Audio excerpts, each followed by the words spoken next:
Hai teman-teman, balik lagi di Tanya Ayah.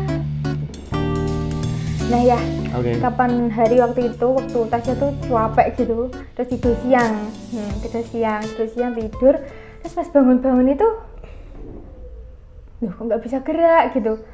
Gimana ya jelasinnya tuh? Jadi kayak mungkin ya kalau ayah di situ datang ke kamar atau mau bangunin Tasya, di situ Tasya belum buka mata, merem. Tapi pada Tasya tuh udah melek gitu loh. Melihat ayah ada di situ. Tapi rasanya tuh ya merem, tapi udah melek di dalam gitu. Gimana? Ya gitu. Terus nggak bisa gerak. Ya ini kenapa? Dulu juga pernah kayak gitu, tapi udah lama kan. Terus aku kira mungkin kecapean atau gimana. Terus akhirnya googling kenapa saat bangun tidur nggak bisa gerak gitu. Terus akhirnya keluar tuh salah satu artikel yang katanya namanya sleep paralysis. Oh iya. Nah, terus Tasya baca terus penyebab sleep paralysis ini itu karena kurang tidur, pola tidur yang tidak teratur, posisi tidur, insomnia, riwayat keluarga, dan tekanan psikologis seperti stres, kecemasan, dan depresi. Itu loh teman-teman, sleep paralysis itu mirip kayak yang kalau kita sebut itu lindian atau ketindihan, nggak bisa gerak. Nah kayak gitu. Itu kita ngapain sih ya? Kok bisa? Maksudnya proses dari sleep paralysis ini tuh gimana? Ya, jadi orang Jawa bilang itu kelindian, gitu. Bahkan ada yang ngomong itu dicekel atau dipegang sama makhluk halus gitu ya. Aduh. Jadi gini, sleep paralysis kita merujuk dari beberapa artikel, salah satunya adalah ini saya baca Clinical Psychology Science ya, sebuah jurnal kesehatan. Saat kita tidur, tubuh akan memasuki fase pergantian antara tidur NREM atau non-rapid eye movement. Jadi non-rapid eye movement ini kamu merem, tanda-tandanya begini, matanya ya diam, itu belum bermimpi. Terus kemudian masuk ke tidur REM, rapid eye movement. Misalnya tidur merem gini, terus kalau pak matanya ubah-ubah, gerak-gerak, dedet. Pada saat itu sudah masuk mimpi. Kan kamu pernah tidur itu mimpi, pernah kan?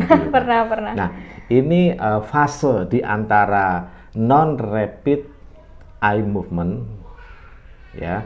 Jadi di antara tidur sing gak ngimpi karo ngimpi ngono wis. Di antara itu terjadi belum siap. Jadi kamu ketika bangun itu posisimu masih di situ. Jadi otak belum siap untuk mengirimkan sinyal bangun sehingga tubuh masih dikondisikan setengah tidur, setengah sadar. Iya, itu tadi loh. Akhirnya kamu kaku, sulit bernafas, nggak bisa ngomong, gitu kan ya? Pernah teriak tuh kayak ke dalam gitu suaranya. Nggak bisa keluar, karena sebenarnya itu fase di antara itu. Nah, kan kalau kita kan nggak bisa gerak. Kelindian, mana? Banguninnya gimana? Goyak apa? Ya kalau yang misalnya ya orang-orang yang lihat tahu, kalau nggak tahu, ya. Nah, bangun kalau gitu bisa. Tapi kalau nggak ngerti, nah ini caranya sekarang. Bagaimana ngatasi kelindian atau sleep paralysis tadi? Sama itu kita merujuk pada tulisan Jurnal Kesehatan Klinik Psikologi Science itu. Saat kita terjadi seperti itu, maka karena itu hubungannya sama otak, yang pertama itu tarik nafas pelan-pelan. Ya, tarik nafas, dihembuskan, nafas dalam ya. Itu supaya otak ini cukup mempersiapkan diri, karena kan semua yang menggerakkan itu otak. Ya kan? Jadi satu itu, terus kemudian kalau sudah tarik nafas, diawali menggerakkan anggota badan yang paling ujung. Atau paling ujung itu misalnya kalau jarimu tidak jari tangan itu di bawah bantal kan nggak bisa, berarti jari ujung jempol kaki itu digerakkan pelan-pelan bisa. Sampai geraknya penuh, bangun. Kalau tanganmu posisinya tidak lagi di bawah bantal atau bisa digerakkan, ujung jari ini gerakkan pelan-pelan dulu, sampai, nah itu. Bangunnya kaget apa enggak? Enggak, ya biasa aja. Ya biasanya memang kagetnya itu karena ngerasa sulit bernafas, bangun biasanya ngos-ngosan, tapi no problem. Ya itu tadi yang Tasya bilang, karena faktor capek, mungkin lagi tegang, stres, atau posisi tidur. Jadi ada salah satu miring atau telentang terus-menerus tidak berubah, tidak berubah posisi. Tetapi kalau memang itu terjadi terus-menerus karena salah satu faktornya adalah faktor tadi kamu bilang psikologis, ya dikonsultasikan ke psikolog. Oh gitu ya, bisa gitu. Nah berarti teman-teman mungkin yang bisa. pasti itu mitos kalau itu jin-jin tadi tuh. Itu enggak. Iya. Enggak.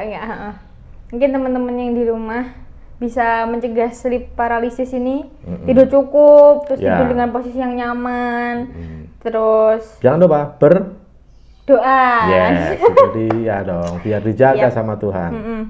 Terus juga Tasya baca-baca, katanya untuk mencegahnya itu juga hindari makan sebelum tidur. Itu pengaruh ternyata. Iya, salah satunya itu. Bikin gendut juga itu. Hindari kebiasaan merokok, minum alkohol, dan olahraga teratur biar hidup tetap sehat-sehat. Nah itu mungkin teman-teman obrolan kita tentang sleep paralysis. Mungkin teman-teman yang mau request boleh ya? Boleh, silakan. Kita mau ngobrolin apa? Sampai jumpa di Tanya Ayah lainnya. See you, dadah!